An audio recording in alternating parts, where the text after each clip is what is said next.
Today's daf we're going to be learning is Kiddushin daf samachet. This is the daf for Shabbat. We're going to get started from the top of the daf or the very bottom of the page before. We ended with this question, according to the opinion that we saw. How are they going to explain this pasuk? Talking about slaves, right? When you have a slave, a Jewish slave, so the wife, meaning not the wife really, but the woman he was with, the shivcha Caananaite, and her children will go to the master. Lamali, what do we need this pasuk for? L'chiditanya, we need it for the following bright. If somebody frees his Canaanite slave and says, listen, you're going to be freed, but your offspring is going to be a slave still. According to Rabbi Yossi Aglili, the vlad is just like her. If she's freed, her offspring goes free. The rabbis say, no, whatever he says is true. If he says is going to go, he says, I'm freeing her, not the child, then the child stays a slave. Mishum shene'emal, because it says, to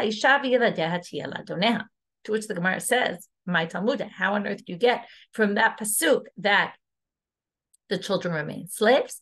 Amarava ad Rabbi Yossi Aglili. Oh, it's not true that the child remains. It's not, that pasuk is not coming for the rabbis who say the child remains a slave. The pasuk is actually coming for Rabbi Yossi Aglili, who said that the child ends up being just like the shivcha herself, just like the maidservant. And how do we get this? Because it says ha'isha v'yeladeha, the woman and her children, they're the same. They're treated equally. So if she becomes freed, then they go free with her. They always go together with her. And that's what the pasuk is meant for.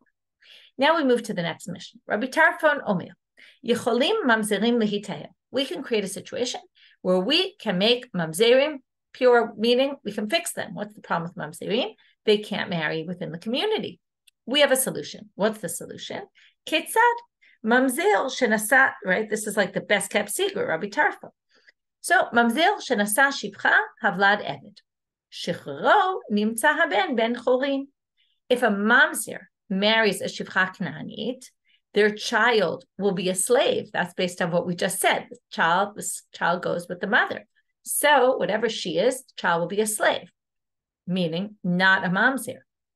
How does that help? The child's not Jewish. But shichruro, we free the slave. Nimtza haben ben chorin. We can make the son now a free person. Okay, so now the son will not be a mamzer by doing this. So if we free the son becomes fully Jewish. And then all is good, right? Remember, the shivcha Caananaite is almost pseudo-Jewish, right? She's already somewhat converted, but not obligated in all mitzvot, and they're not considered Jewish for purposes of marriage. But once you free them, they become Jewish entirely. So this is a great solution to mamzer problem. And in fact, we're going to see later in the Gemara, they paskin like Rabbi Tarfon.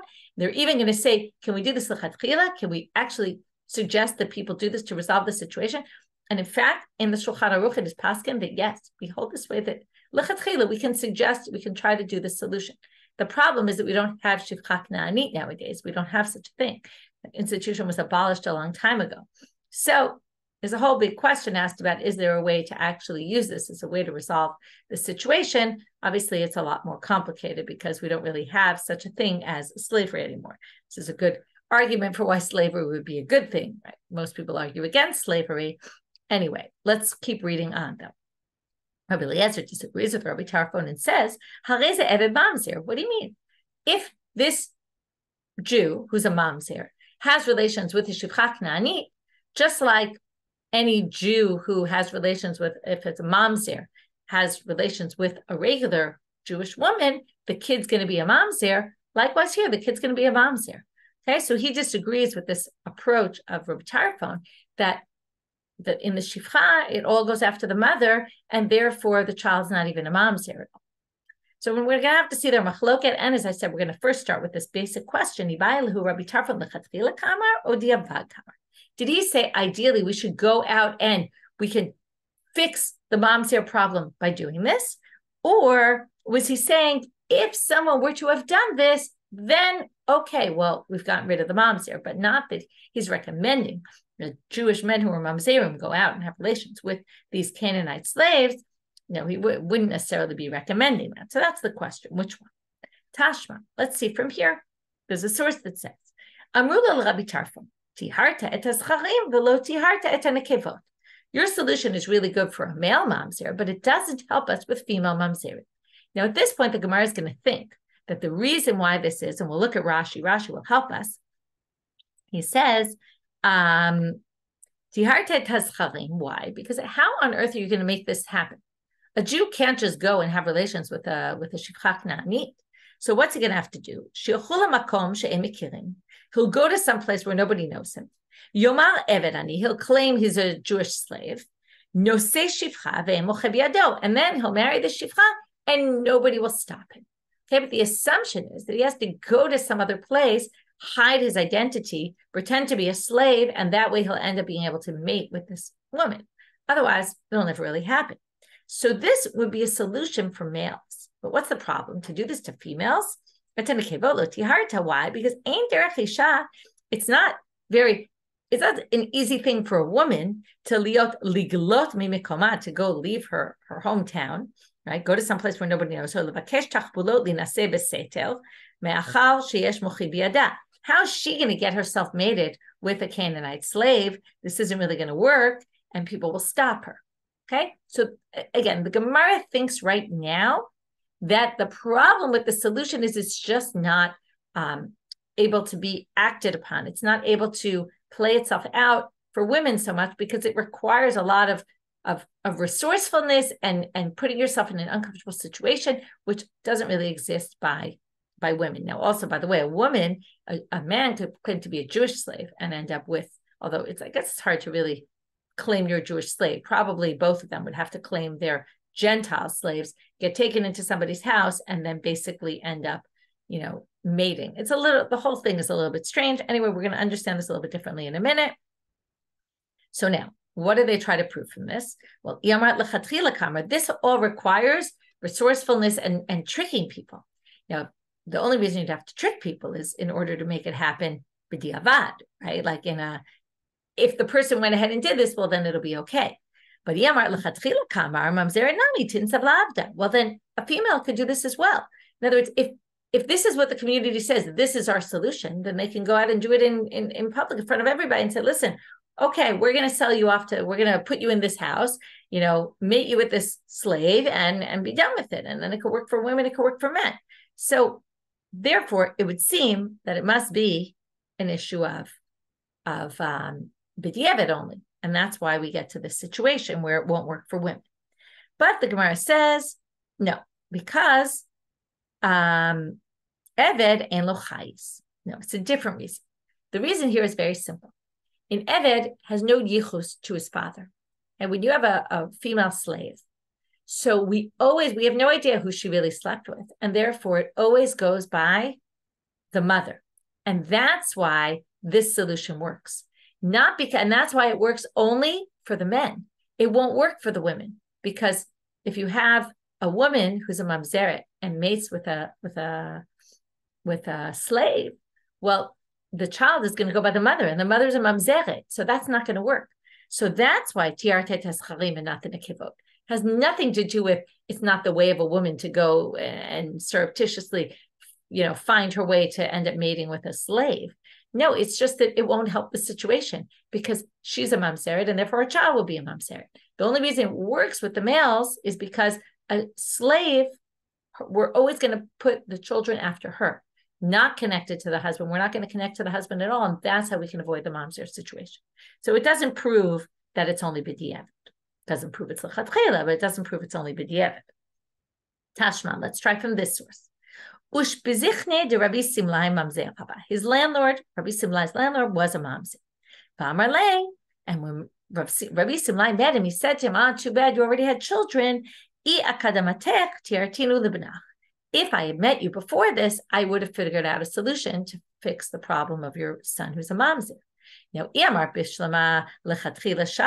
you say lechatchila, then he's saying, right, that it works. You could just go ahead and resolve it in this way. Well, then that makes perfect sense. What he's saying is, I could have resolved this situation for you.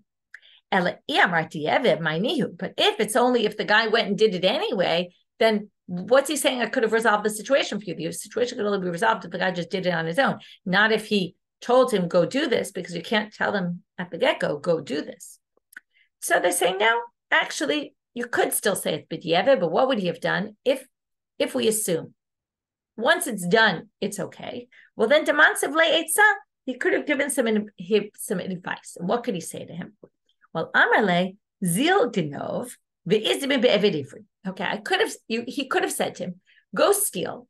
You'd have to, if he had money, he would have to have made all of his money ownerless, and then said, oh, I have to sell myself into slavery because I can't pay back my debt. And he'd be sold to an Eved Ivri, and then he would be able to mate with this woman, and then he'd be able to have children that were not mamzer. That would have been a solution that he could have, even if you say it's only b'di'evet, so you could have suggested to him, get yourself into this situation where b'di'evet you'll end up with children with this woman. Now, some people say, what are you talking about? How could you possibly tell someone, go steal? That's a ridiculous thing.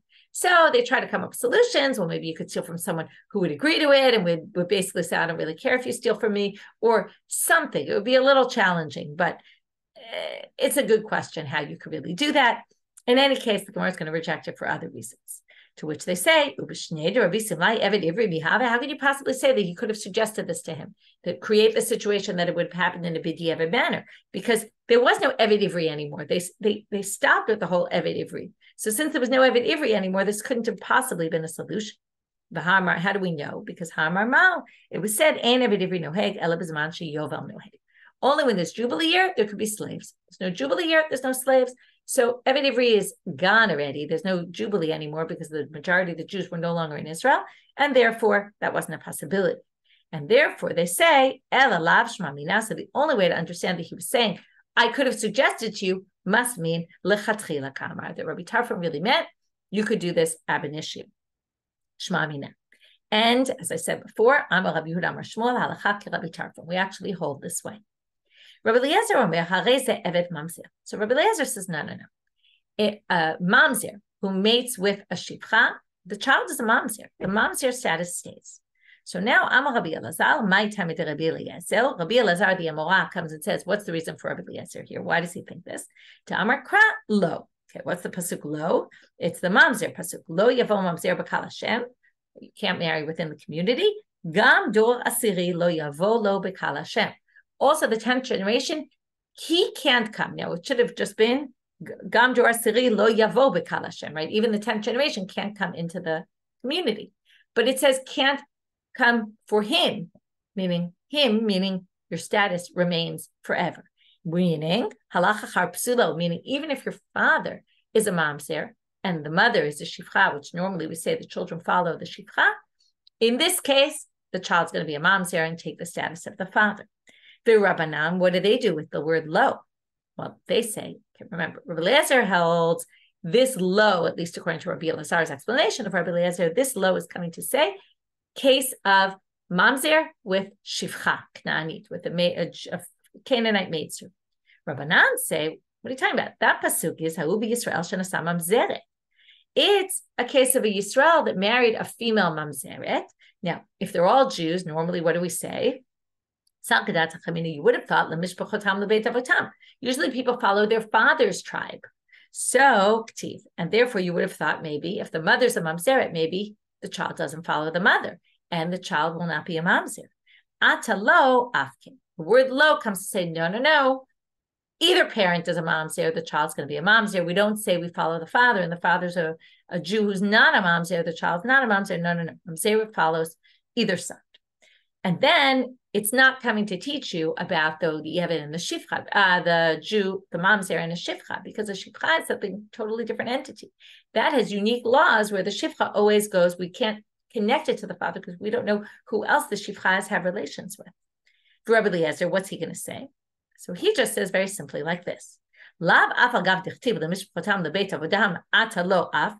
Just like it says generally in laws, everything follows the father, but comes the word lo to say in this case, even if the mother's a mamzer. Well, on that same note, hachanami, avagav dichtiv ha'isha v'yeladet yeladoneha atalo avke. In the same way that we normally think, and now we get why really the child follows the mother, it's learned from that pasuk. Ha'isha v'yeladet yeladoneha. All the children of a shivcha only follow her. And therefore, comes the lo to say, also in that case, the lo comes to exclude and say, no, not in this case. In this case, we're going to go by the father as well. If the father's a mamzer, the child will be a mamzer. You don't resolve it by mating him with a shivcha. Rabbanan, what are they going to say? We're back to this difficult comparison of a shivcha Caananite and a behema. But what we're saying is, and again, this is just getting it an idea that they want to say, which we've seen in a bunch of different cases with the shivcha Caananite, that for this element, she's like a behema in the sense that the law is the same, which is a behema, we never know who they mate with. This woman, we don't know who she mates with. And therefore, any vlad of hers, we have no way to connect it to a father, and therefore it's going to follow her entirely. And that's why the rabbis, which is really Rabbi Tarfon, disagree with Rabbi Eliezer about this issue, and again, thinks that this is a good way to resolve the mamzer problem. With that, Hadran halacha omer, we finish the third chapter, moving on to the fourth. And the fourth is continuing in these issues of mamzerim and other people who can marry who. Kiddushin. Now we get to a whole list of who can marry who. And the background we're going to get is a bit of a historical background. What happened in the time of Ezra when he brought people to Israel? Asara yuchasin alumi Bavel. He took with him 10 different categories of people and their lineage from Bavel. They went up to Israel. We're going to focus on this language of Alu in a few minutes. Who were they? Kohanim, Kahane, Leviye, Israeli. Okay, Israelite. We have Kohanim, Leviim, Israelim. Okay, those are the three categories of Jews usually.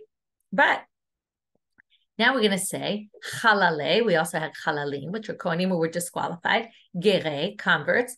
Harure, freed Canaanite slaves who are now Jewish. Mamzere, okay, there were Mamzerim.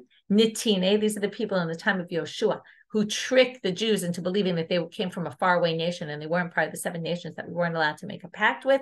Yoshua made a pact with them. They end up converting and they become the tree choppers and the water gatherers. And Yoshua kind of puts them to work, but he forbids anyone to marry them. Okay, so they're forbidden to marriage as long as the Beit HaMikdash is around. David HaMelech comes in and actually institutes, even when there's no more temple, we're not marrying these people because he didn't like the nature of these people. Okay, and he didn't want Jews to assimilate with those people because of their bad qualities, their bad characteristics. So those are Nitinim who are not allowed to marry within the community. Now they are allowed to marry, that's what we're going to see, other fellow people who are not considered. We're going to have people who are part of Kahal Hashem. We're going to have people who are not part of Kahal Hashem, and we're going to have people who are in the middle, who can go in the Kahal Hashem and also can go in the people that are not considered Kahal Hashem. Okay, we're going to see that now. Shtuke and Asufi. Okay, we'll see what Shtuke and Asufi is in a minute. So let's read now what the laws are about this. Okay, Shtuke and Asufi, I'll tell you very generally, and then we'll see exactly. They're each children who we don't know exactly who one of their parents are or both their parents. So they're the real Kahal Hashem that can marry each other no matter what.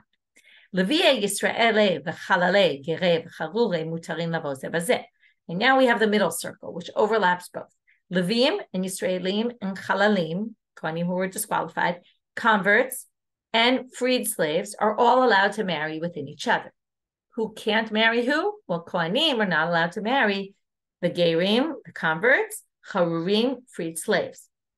Because the main reason is we don't know what their past is, and it's possible that they are zonot, and the Kohen can marry a zonah. On that account, they forbade converts and freed slaves from marrying Kohanim. But they can marry anybody else. And a halal is also, that's a child born from a Kohen divorcee, for example, relationship. That's a forbidden relationship. The child is a halal and not considered Kohen anymore, and they can't, even if they're a female, they can't marry another Kohen. Okay, that goes down to their children. So now they say, now we have the last category. Mamzerim, Nitinim, Shtukim, and Asufim, they can all marry each other, and they can even marry Gerim and Vadim Shucharim. Since they weren't born Jewish, they're not, again, they're considered enough of Kahal Hashem that they can marry any Jew, except for a Kohen, but they're not considered enough Kahal Hashem that theoretically anyone who can't marry within the community is actually allowed to marry those people.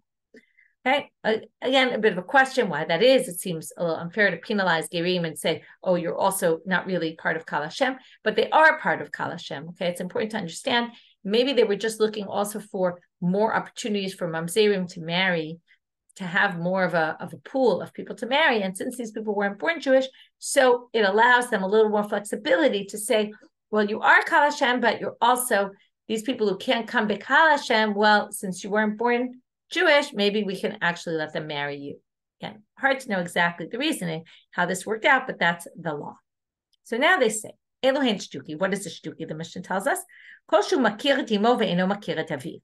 Okay, he knows we know who his mother is, but his mother probably slept around with a lot of people. We actually don't know who the father is. Why shtuki? Shtuki from Lashon of quiet. Well, they say anytime the child calls someone Abba, the mother says, shh, shh, like that's not your father. Okay, asufi. Koshu ne'esaf. Okay, this comes from the word le'esof, to gather. Someone who was gathered up from the shuk, min shuk. Meaning you find a kid on the street, you have no idea who it is. You don't know the father, you don't know the mother. It's a child who we have no idea who their parents are. Abba Shaul the shtuki baduki. Abba Shaul would call the shtuki a baduki, meaning we have to check and figure out if we can find out who his parents are.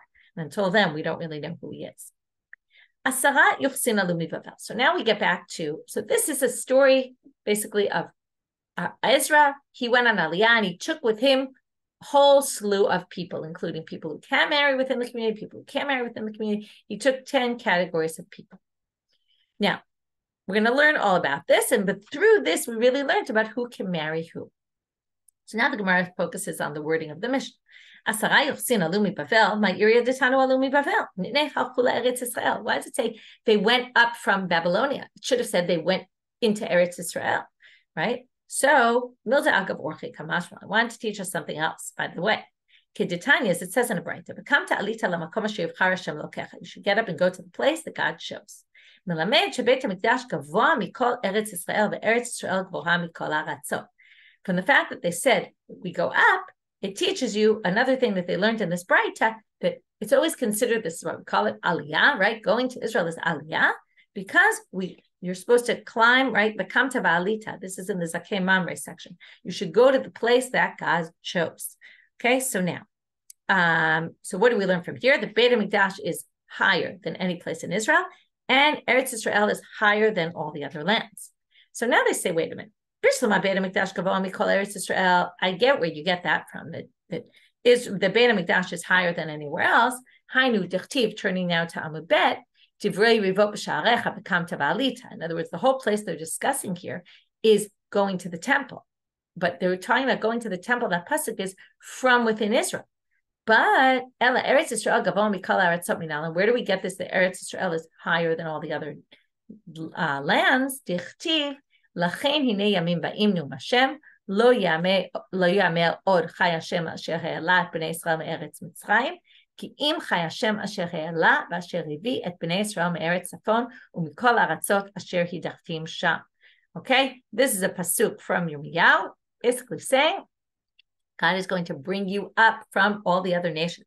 That's how we get that going to Israel is actually higher than all the other lands. My area detane alumi bavel alula eretz Israel. Okay, all that explained was the word alu, but it didn't say. Why didn't you just say alu to Israel? Why did it say alu? Right? If I say I made aliyah, I don't say I made aliyah from New York. I say I made aliyah to Israel, right? Because you normally would talk about the place where you're going, not the place you're coming from.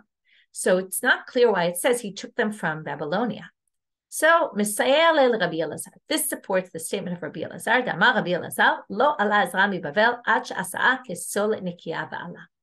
The main point of this statement of taking this asara yuchsin was that what Ezra did was intentional. He took these 10 yuchsin, these 10 categories of people, and he basically removed, what we're really trying to say is, he removed all the mamzerim, nitinim, all the people that had trouble with their lineage. He removed them all from Babylonia and took them to Israel. And the main point was he cleaned out Babylonia. Now, why did he do this according to Rabbi Eliezer? We're going to see there's a big machloket about this. Was this intentional or did it just happen?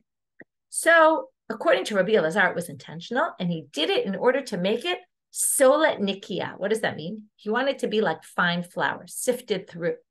He was basically taking the important, prominent people from Israel, from Babylonia, and bringing them to Israel. There were going to be no rabbis left there, no important people who would know the halacha.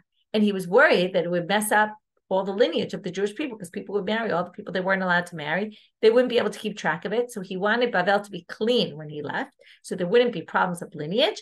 And therefore, he cleaned everyone out, and he took all these people. And then the main point is that he took them from Babylonia. And that's why it says from Bavel. Now we're going to see that there's a big machloket, as I mentioned, about this issue. Itmar, it was said, which is usually an intro to a machloket between Amoraim, a debate among Amoraim, rabbis from the time of the Gemara. Abaye Amar, Alume Alehemtna. He says, wait, they alu, when it says Asara Yuchsin Alumi Bavel, alu means they went up on their own. Okay, that's opposite of what we just said. That Ezra made them go up, basically.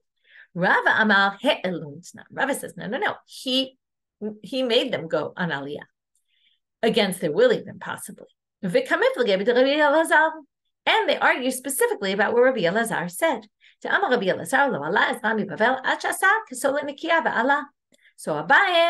Rabbi Eliezer doesn't know about Rabbi Eliezer. He doesn't think that it was intentional. The Rava Rabbi Eliezer, and Rava holds, no, he did. He wanted to clean out Babylonia, and therefore he took them himself. As opposed to Abaye, who says he had no motivation here. This is just what happened to come of the people. There was a whole mix of people. Ibai, second option, to to Rabbi Eliezer. Maybe Abaye even agrees with Rabbi Eliezer also.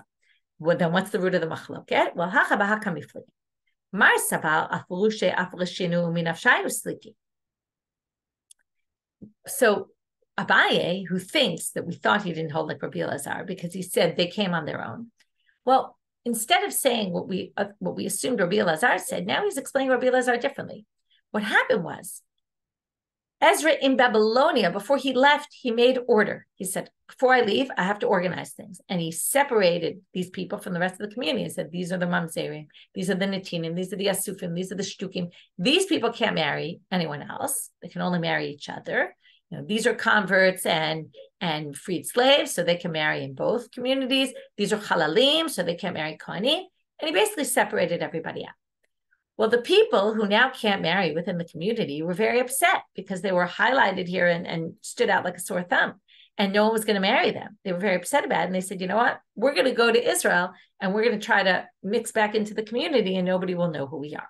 So that's what it means here. Abaye says, he separated them, but minafshayu sliku, but they decided to go up on their own. In other words, it wasn't he who did it. It's true that indirectly he caused it, but in the end, they're the ones who decided to come on Aliyah. Umar Savan, Rava says, and Rava says the way we explained it in the first place, which is, no, he made them go in order to make sure that the lineage, he was in charge of the lineage and he knew who was what and what was where. Bishlama, now we're going to have some questions on some of the, on these different approaches. So the first question is against, you'll see in a minute, Bishlama lamanda amar alu. So Abaye, who says they went on their own, that makes sense. This will be a question on Rav. This makes sense then if you say, if they went on their own, then basically what do you end up? Well, there were still people, right? In the end, wait 1 second. Let's read this inside. Right. Then what you end up, if they went on their own, then you end up with Israel being a mushkababel and nobody really knows who's what and what's where. Okay. Whereas Babylonia was where he organized it all and it was very organized. So therefore, when it says, Rabbi Yehuda says in the name of Shmuel, Kol aratzot isa le'eretz Yisrael, ve'eretz Yisrael isa le'bavel. All the nations are a big mushkababel. Isa is a dough, like mixed up with all different people mixed up, right? We don't know anyone's lineage compared to Israel. In other words, we do have some lineage, but compared to Israel, it's not so good. But Eretz Yisrael isa le'bavel. But Israel compared to Babylonia is not so great. Babylonia's got the best. And that makes sense then. Ezra organized it in Babylonia. In Israel, it was worse because those people who he separated out in Babylonia came and got mixed in with all the people when they went to Israel. But But if you say he brought them up so that he could keep his lists, well, then Mediyadinu. Then it was very clear who was who and what was what. And Israel should have been the best at this point. So they say, well, no. He might have known that generation, but as time went on, they didn't know anymore in this line about Israel being Isad Bavel, that it's not as good as Babylonia. That was later on. So it doesn't say anything about the time of Ezra specifically. Another question on Rav. We're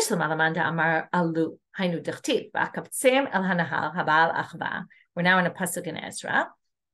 They gathered them by the river. We'll be there for 3 days. And then I'll understand who in the nation are Kohanim, Ubnei Levi lo matzati sham. And in fact, I couldn't find anyone who was from the Levi Shevet, right, from Shevet Levi. So now, if you say they went up on their own, then it makes sense that he needed to organize everything. But Laman Damar Ha'elun, but if you say he took them up and he had all the lists already, then how could it be he was looking for Kohanim and then couldn't find Leviim and he was trying to figure everybody out? Didn't he organize all that before? Hamizhar Zahiri, he was very careful about the whole thing and he knew exactly. To which they answer, Nehid Isra b'psulim b'ksherim lo izdu. Well, what's the issue here? He didn't know. Just one sec, I want to check one thing. Right. The issue here is that it's not that he didn't find Leviim. He didn't find Leviim who weren't, okay, there's some midrash that says that Nebuchadnezzar didn't want the Leviim to play their musical instruments, so he cut off their fingers. And then Ezra couldn't find Levites who didn't have fingers that were severed. And that was the issue going on here. And on account of that, I just want to check one thing here. Right. In other words, I got confused because they're psulim to be Leviim, but that's not what we're talking about here. Well, Ezra might have checked before they all came on Aliyah who couldn't marry other people, but he didn't necessarily check who is a Levi who could have done the work in the temple. So ksherim are the Levites, because we're talking about ksherim and psulim when it comes to who can marry who. So in the end, in terms of marriage, he did a very thorough job. But he didn't do a thorough job in terms of figuring out who could work in the temple and who can't, and which Levites were Levites who could work in the temple who had fingers, and which Levites were people who didn't have fingers. Okay, and that's why it doesn't have anything to do with our topic, and this isn't really a question. So what we did was we saw this machloket. Okay, let's do a quick review. Maybe we'll almost review from the beginning of the daf right now, and then move on from here. We started with that one pasuk that was left over from the last sugya and how we darshaned it. Then we got to Rabbi Tarfon and the machlok between Rabbi Tarfon and Rabbi Eliezer about, do we have a solution how to fix mamzerim? Then we wanted to know, is Rabbi Tarfon's solution something we can do lechatchila, ab initio, or is it only if it's already done? And then we tried to prove from different sources. In the end, we showed that really he actually thinks lechatchila you can do this. And in fact, we paskin that way, except that now it's kind of difficult, or if not impossible, because we don't have such a thing as shipchat nani, because that was his solution. Then we moved on to understand Rabbi Eliezer, who said Evan mamzer. Where does he get it from? We did a bit of a ping pong, how they understand the pasuk. Dora siri lo yavo lo b'kal Hashem. Lo seems to include something, which is including a case with the shipchat, or possibly just a case with two Yisraelim marrying each other. Then we moved on to the new chapter about these asara yuchsin that alumi bavel. We saw who could marry who among these 10 groups of people. And then talk about why did it use the language of Aliyah, why did it use leaving Bavel, and that we said because Ezra specifically wanted these people to leave Babylonia so that he could leave things clean there, and there would be no problem with Yuchsin going forward. But that's only one opinion, and some people might disagree with this. Again, it really depends how you understand the Machlok Abaye Rava. We explained it one way, that they both, that Abaye disagrees with Rabbi Eliezer, and then the second was that actually, Rabbi Eliezer. That Rabbi Eliezer said that Ezra came to clean things out, and then Abaye, who says, no, they went on their own. Either he agrees with Rabbi Eliezer, either he disagrees with him and thinks that people just came on their own, or he thinks that actually they came on their own because he separated them out and cleaned out, right? He wanted to clean things out, but in the end, he did it, right?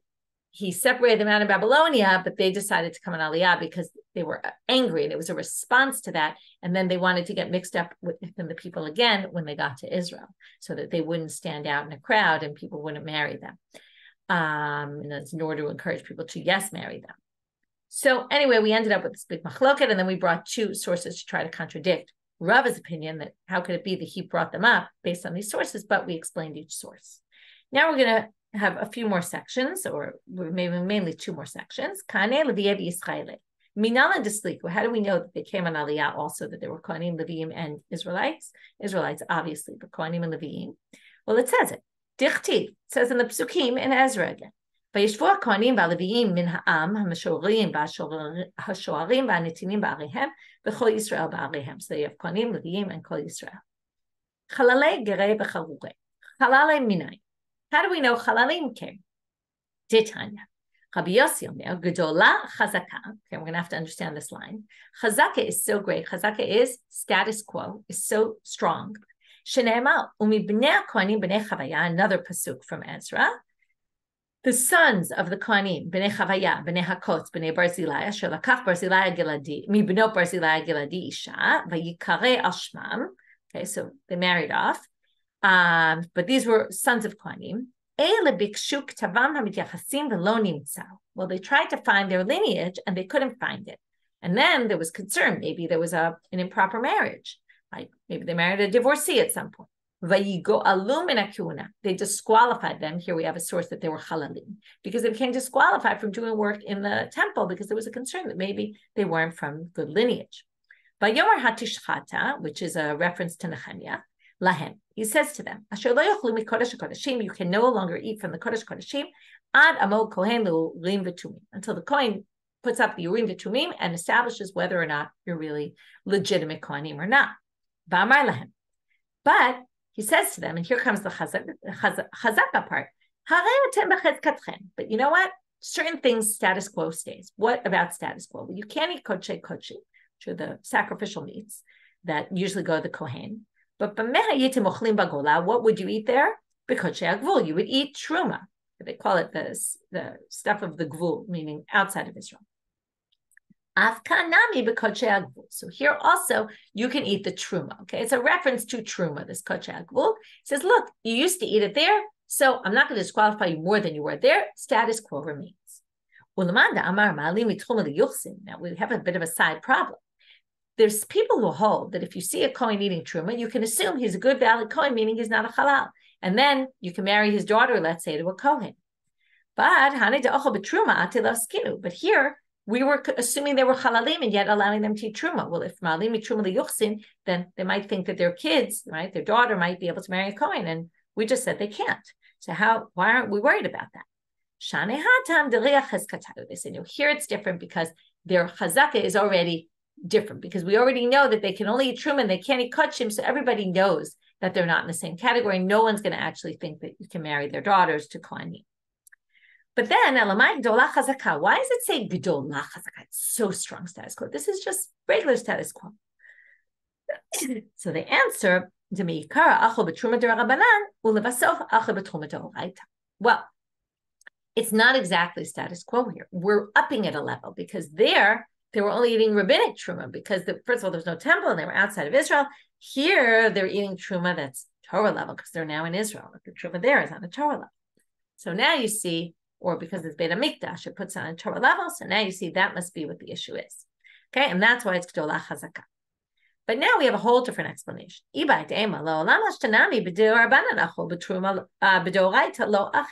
Some people say they weren't eating truma that was on a rabbinic. That before, you could say, by the way, that they were eating truma that was, right, before they were eating truma that was on a rabbinic level only, and now they're also only able to eat truma that's on a rabbinic level. Then we're going to have to understand again, why is status quo so great then? But that they didn't actually allow them to eat truma d'oraita because of maybe the problem of yuchsin, right? And this resolves that question, because according to this version, you would only allow a kohen if the truma was Torah level, right? There's all sorts of things that aren't obligated by truma on a Torah level. For example, some people hold that the only truma d'oraita is degan terosh and yitzhar, the grains, the wines, right, the grapes, and the oil, the olive oil, the olives. So that no way can they eat, and that's the one that we actually allow people to marry based on. They were allowed to eat truma that was rabbinic, and therefore nobody's going to marry off the daughter just because they saw you eating truma on a rabbinic level. But then we still have to resolve. So what's so great about the status quo here? It's not so strong. Well, the answer to me,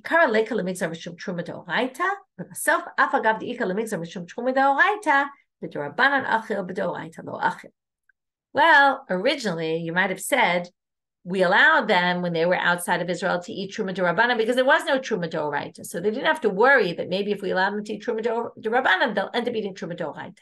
Now that there's truma d'oraita because they're back in the land of Israel, there's a concern that if we allow them to eat truma on a rabbinic level, maybe they'll think they can eat truma on a Torah level. And that's how great chazak is, that we actually allow them to continue what they were doing, and we're not worried that maybe they'll end up eating truma d'oraita and therefore forbid them to eat truma d'Rabbanan. Livasov, afagav diika lemigzar mishum truma doraita. So in the end, even though you really could have made a gzera, but Rabbanan acha b'doraita lo. No, still they allowed them to eat rabbinic and not Torah. So there was a big debate about the truma that they were permitted to eat. Was it only rabbinic truma or was it also Torah level truma? First reading versus second reading. Now they say, wait a minute. Now, according to the one who says it's rabbinic, that they were allowed to eat truma d'Rabbanan, but not truma by Torah law, this pasuk doesn't make sense. Then it says there, "Vayomar hartir shata lahem," which is Nehemiah says to them, "Asher lo yochlu mi kodesh hakodeshim." You can't eat from the sanctified of the sanctified, which sounds like but kodesh hakodeshim hu d'lo yochal, which is the sacrificial meats, but or all the things that go to the kohanim. But hakol midinecho, but truma, which is not kodesh kodeshim, they could eat. So it sounds like they could eat truma on a Torah level. To which they answer, no, don't worry about this. Hachi kamar. Lo midi de mikre kodesh, velo mikri de mikre kodeshim. Not kodesh and not kodeshim. They look at kodesh kodeshim not as kodesh kodeshim, the way we usually say, which are the highest sanctity. But kodesh is made up of kodesh and kodeshim. Kodesh is truma, kodeshim is the sacrificial meat. And then it's saying, right, they couldn't eat truma and they couldn't eat kodesh. Only truma by rabbinic law. So lo midi de mikre kodesh dichtivna. How do you know truma is called kodesh? Because it says b'chol lo yochal kodesh. That's the pasuk saying about truma. Anyone who's not a kohen can't eat it. The lo midi de mikre kodeshim damar krau bat kohen kitia liish zav he betrumat kodeshim lo tochal. Because once she marries somebody else, a daughter of a kohen, she marries a Yisrael, for example, she can no longer eat the kodesh, the kodeshim, trumata kodeshim. Where have they explained trumata kodeshim? Amar b'muram min kodeshim lo tochal. She can't eat anything that was taken from the kodeshim. That's usually the chazan, the shok. Those are parts of the sacrifice that are given to the kohanim. She can't eat that anymore once she marries out. Whereas before she marries out, she actually could eat those parts. But there you see the kodeshim means sacrificial items, and kodesh means truma, and that's how they understand kodesh kodeshim, according to the one who says they couldn't eat rabbinic level truma. Okay, so what we saw at the end here was, how do we know there were halalim? And that we proved because the kohanim were distanced from the kahuna. In what way were they distanced? Well, in the end, we see they couldn't do the avodah in the temple. They couldn't work in the temple, and they also couldn't eat the sacrificial meat. But they were allowed to eat truma. A big debate, which truma were they allowed to eat? Only rabbinic or maybe Torah truma. That's it for today. Wishing everybody a Shabbat Shalom and a Shavua Tov.